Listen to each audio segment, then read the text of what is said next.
From New York Times, I'm Michael Barbaro. This is The Daily.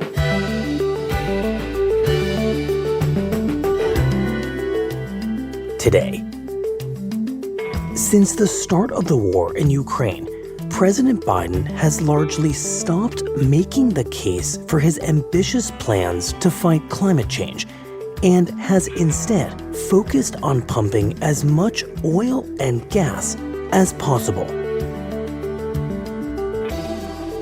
I spoke with my colleague, Coral Davenport, about the president's sudden retreat on climate. It's Tuesday, April 12th. Coral, when Joe Biden was elected, we had you on the show to talk about what the world would look like if all of his climate policies were put into place. And you described a kind of clean and renewable energy utopia in the United States. Do you remember that? I do. We talked about how you would get up in the morning and drive your electric vehicle to work, and you would stop on the way and plug it in and just get that nice charge and, arrive at work and turn on your light, which would be powered by wind and solar coming in from the Iowa prairies. Yes, that would be our clean new world. Right. And it feels now like we are a very long way from that vision and also that conversation. I think it's fair to say that vision is much further away than we would have imagined on day one of the Biden administration. And that's especially true right now because of what Biden is saying about energy policy in the wake of the war in Ukraine. Well, to that point, describe the kind of policies that Biden is talking about right now in response to the war in Ukraine that really illustrate how far we've come from that original climate vision. Well, it's not that he has abandoned his climate vision by any means, but certainly the war in Ukraine has led to this spike in gasoline prices, spike in oil and gas prices. And so what we've seen, first of all, is Biden call for the largest ever release of oil from the nation's strategic petroleum reserve, flooding the market with new oil. He has called for exporting U.S. natural gas to Europe to increase European supply, so they're no longer reliant on Russian gas. And he's called for American oil and gas companies to increase their own production. It's a policy called use it or lose it. Drill more or else we'll fine you. So essentially it's saying— Fine you if you don't drill. Yes, yes, exactly. And so it's almost a 180 from what he talked about in his campaign and when he first came in, when he talked about ending new fracking on public lands, reducing this fossil fuel production. And it's exactly the opposite of what scientists are saying the global economy needs to do to meet the challenge of climate change. So when we try to understand why Biden seems to be in such retreat from his original climate vision, Coral, how much of that really has to do with the war in Ukraine and how much may have nothing really to do with the war in Ukraine and instead is just him confronting political reality? Well, the truth is, Michael, Biden's climate agenda has been in trouble since the beginning of the year, at least, even before Putin invaded Ukraine. So Biden came in with this very ambitious pledge to cut U.S. emissions 50% by 2030. That is a huge, ambitious goal. Right. It's very hard to meet. It requires a big transformation of the U.S. economy, but it is in line with what climate scientists say the U.S. needs to do in order to avoid sort of the worst climate catastrophe.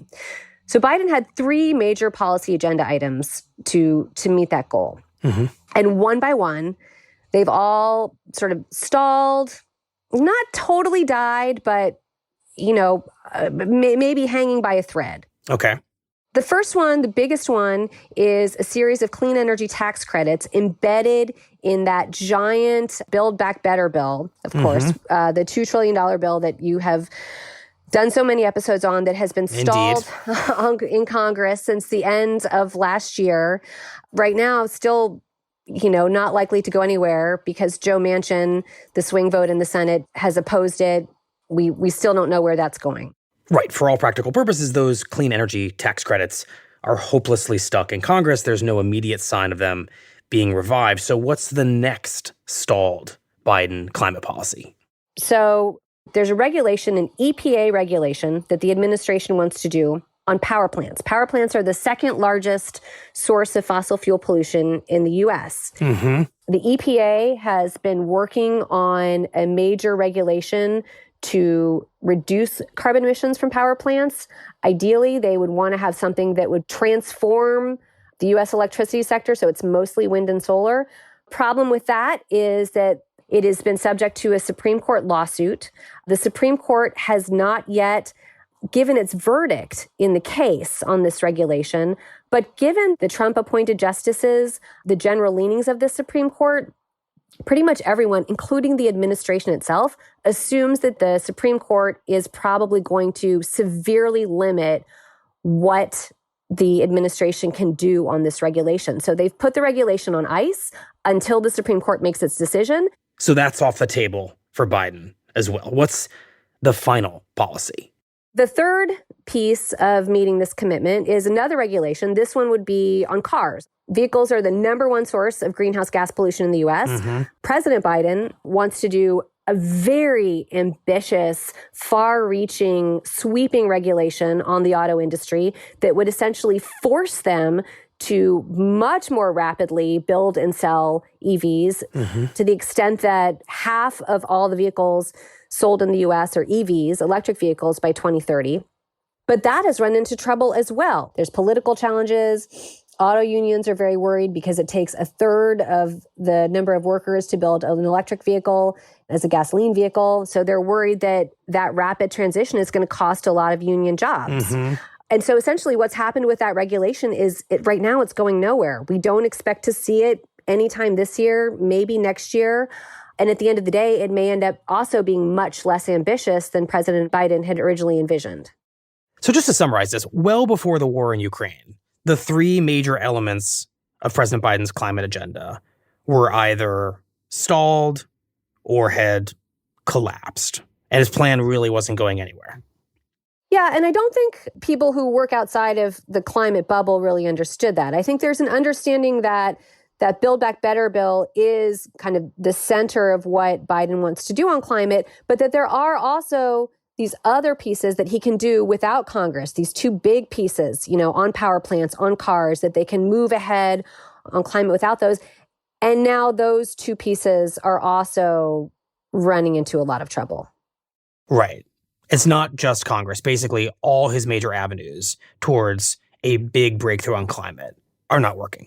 Yes. They're running into Joe Manchin, they're running into the Supreme Court, and they're running into the realities of electoral politics. Right. And then, of course, the war actually starts. Right. And it's one thing to have your agenda in trouble, and it's another to stop publicly making the case for it. And since the war started, climate change has largely been taken off the presidential podium. The White House thinks it feels out of sync with what voters care about, which is rising gasoline prices. The problem is, if the president is not talking about climate change, that is a really big deal when he has the biggest bully pulpit in the world.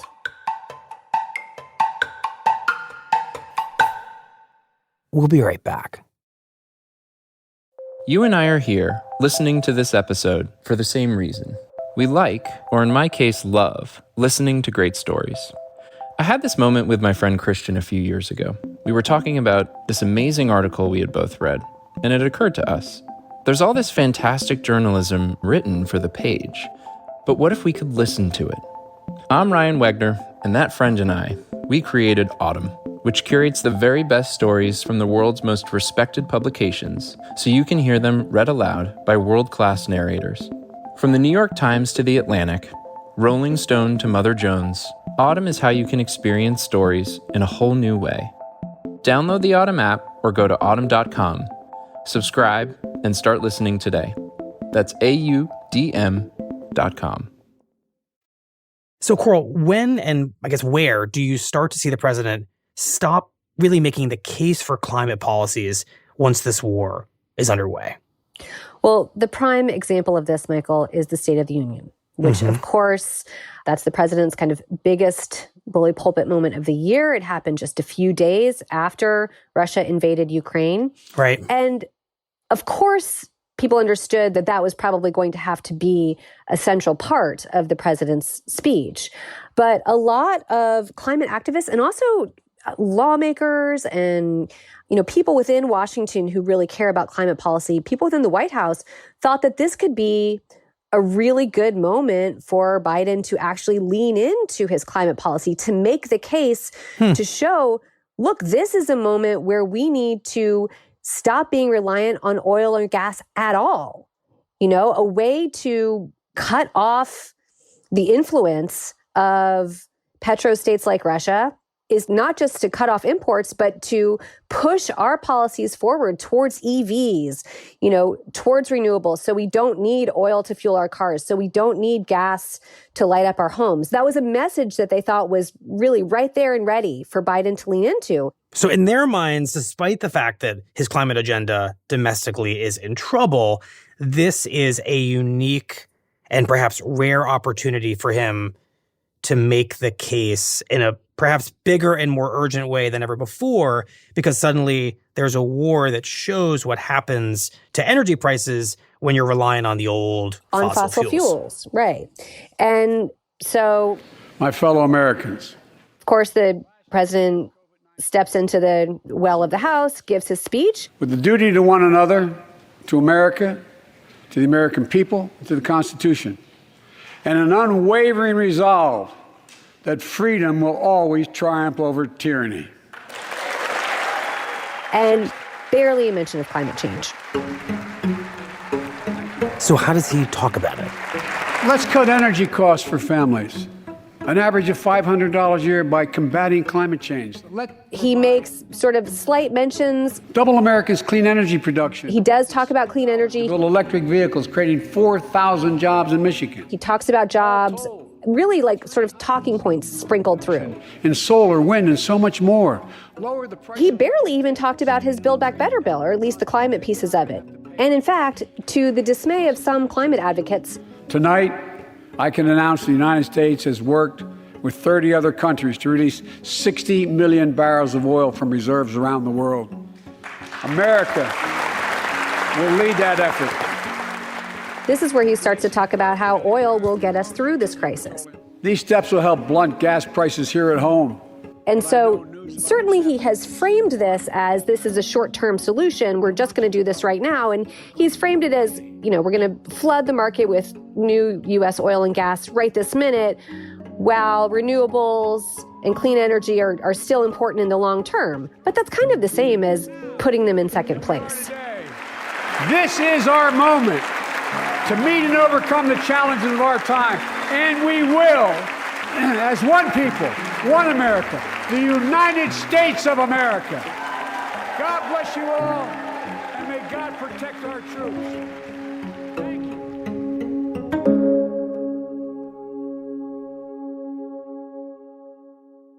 So when you talk to folks at the White House, Coral, what did they say about why they didn't use this moment, not just to State of the Union, but the occasion of the war itself, to make a big public case for less reliance on something like oil?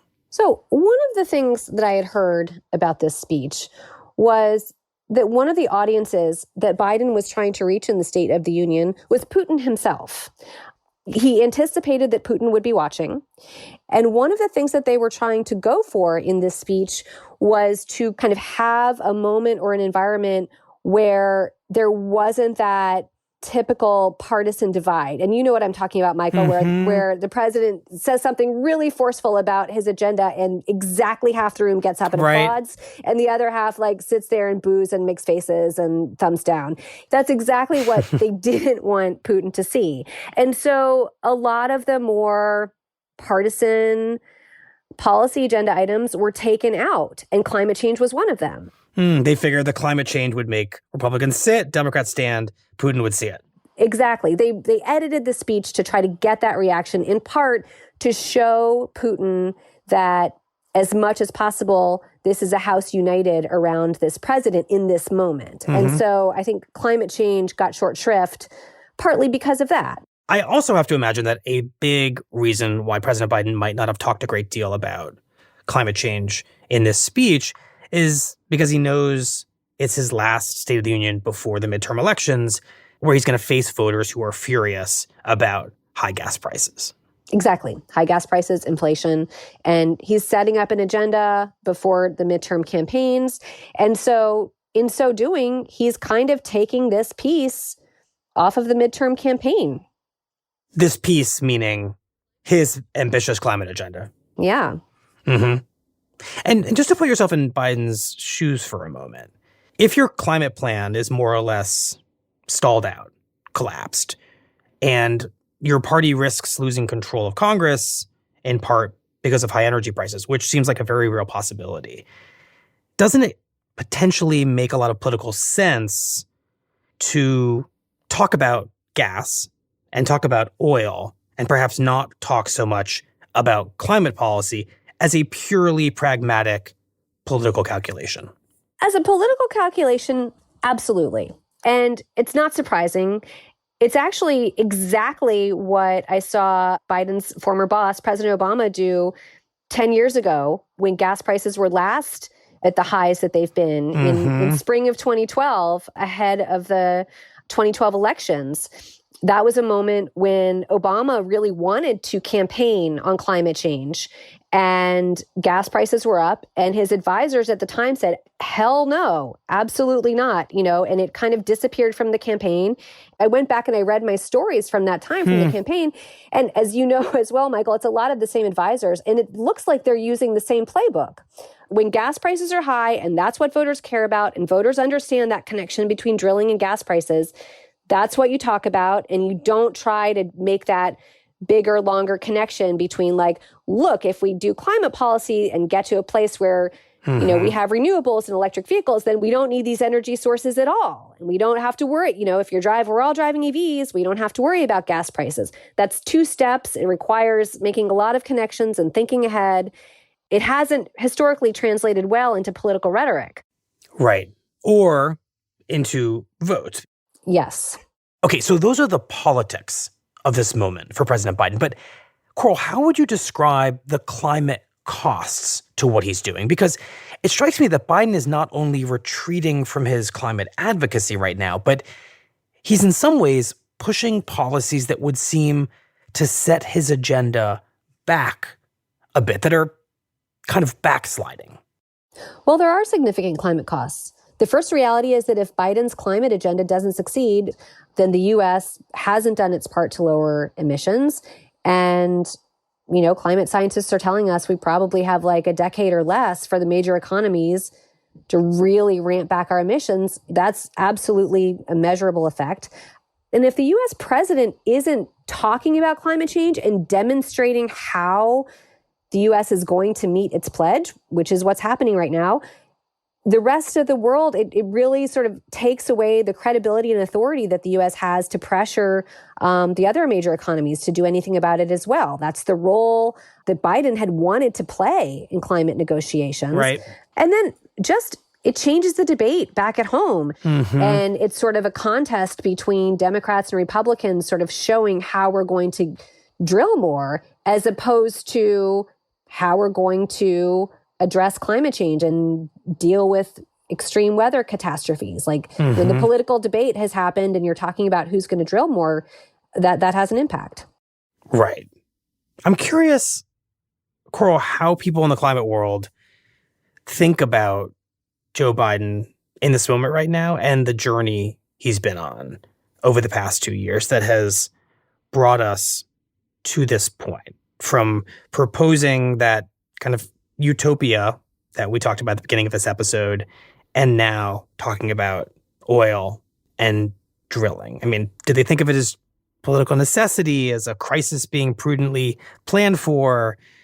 Are they disillusioned? Do they expect this? What words are they using? So Joe Biden has had an interesting journey on climate. Before the 2020 campaign and at the beginning of the 2020 campaign, he was never known as a big climate guy. He always kind of checked the box, but it was never sort of a central thing for him. And then when it started to look like he was going to become the nominee, climate activists kind of came to him and said, look, if you want our support, you've got to get behind this. And it was this moment where As the primaries continued, Biden realized he really did need, for political reasons, the support of these climate activists. He embraced their agenda and ended up coming out with far and away the most ambitious climate agenda of any presidential nominee, any candidate that I've ever covered. Now, this president who is listening to political reality is finding that this is not as important, that has receded. Right. It was politically important to Joe Biden when it was politically important to Joe Biden. And right now, it's not. Yes. And I think that behind the scenes, absolutely, people are still working. All the staffers are still working on trying to get these pieces of the climate agenda passed. I don't want to suggest that it's dead or that it's been abandoned or that it's just, sitting there in ashes yet. But I think to your original question, Michael, climate activists are not yet fully giving up on Joe Biden, but they want to see a lot more from him soon. And it's a question of whether they will. Well, Coral, thank you very much. Thank you so much for having me on, Michael. It's always a pleasure.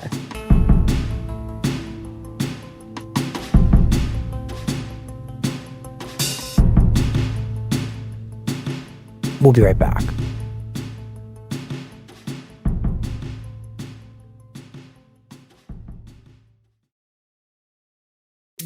Here's what else you need to know today.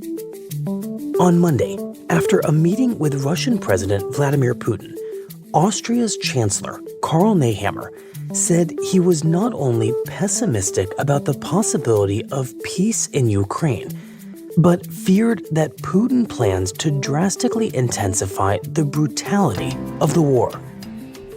The Chancellor, the first Western leader to visit Putin since the war began, described Putin as dismissive of the atrocities that Russia has allegedly committed in Ukraine and determined to launch a large-scale attack on Ukraine's east. And this is our chance to get ahead of the pandemic, to put our masks on until we have more information about the severity of this new variant, and to choose to protect each other as we have throughout this pandemic. With COVID cases on the rise across the Northeast, the city of Philadelphia said it would reinstate an indoor mask mandate, becoming the first major U.S. city to do so. Philadelphia had lifted its original mask mandate about a month ago, but during a news conference on Monday, the city's health commissioner said that the risk of infections, hospitalizations, and deaths from the latest variant of the virus had become too great to ignore. I sincerely wish we didn't have to do this again. I wish this pandemic was over just as much as any of you. But I am very worried about our vulnerable neighbors and loved ones. Today's episode was produced by Rob Zipko, Diana Wynn, and Luke Vanderplug. It was edited by John Ketchum and MJ Davis-Lynn. Contains original music by Brad Fisher, Marian Lozano, and Dan Powell, and was engineered by Chris Wood. Our theme music is by Jim Brunberg and Ben Landsberg of Wonderly. That's it for the Daily. I'm Michael Barbaro. See you tomorrow.